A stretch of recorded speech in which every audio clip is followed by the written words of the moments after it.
চলো আজকে ভাবলাম তোমাদের সাথে ঘর গোছানো নিয়ে কিছু একটা শেয়ারই করা যাক। বিয়ের আগে থেকে কিন্তু আমার ঘর গোছাতে খুব ভালোই লাগে।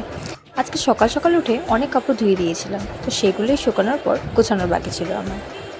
আর যখনই আমি একটু ফ্রি টাইম পাই তখনই আমি একটু ঘর গুছিয়ে নিই, এত একটু বসে ফোন কাটিয়ে নিই। সবাই বলে বাচ্চা হওয়ার পর যখন বাচ্চা ঘুমাবে বা কোথাও ঘুরতে যাবে তখন একটু নিজেকেও ঘুমাতে হয়, কিন্তু না, নিজেরও তো একটু ফ্রি টাইম দরকার। আমি মনে করি না ঘুমিয়ে নিজের সময়টা নষ্ট না করে একটু ঘর গোছানোই যাক। রাতে আমার রান্নার চাপটা ছিল না বলে আমি একটু ঘরই গুছিয়ে নিয়েছিলাম।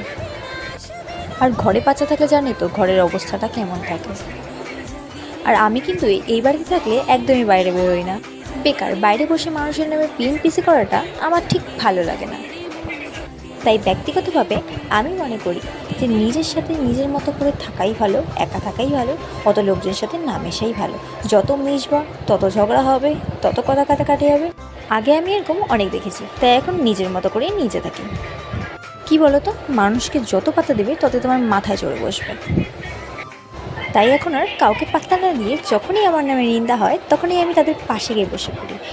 আগে আমার নামে কেউ কিছু করলে খুব গায়ে মাখতাম, কিন্তু এখন বুঝে গেছি, শিখে গেছি, আর গায়েও মাখি না। তাই এখন খুব ভালো আছি। যাই হোক, তোমাদের সাথে কথা বলতে বলতে এখন আমার ঘর গোছানোটাও প্রায় শেষ। অনেকেই আমাকে থেকে মনে করে যে আমার অনেক অহংকার ঘ্যাম, কিন্তু একদমই না। যারা আমার সাথে মেশে তারা আমাকে খুব ভালো করে চেনে যে আমি কত কথা বলতে পারি আর কত ভালো করে মিশি। যাই হোক, দেখতে দেখতে আমি অনেক কথাই বলে ফেললাম। আবার দেখা হবে পরের কোনো মিনি ব্লগে। ততক্ষণের জন্য টাটা, বাই বাই।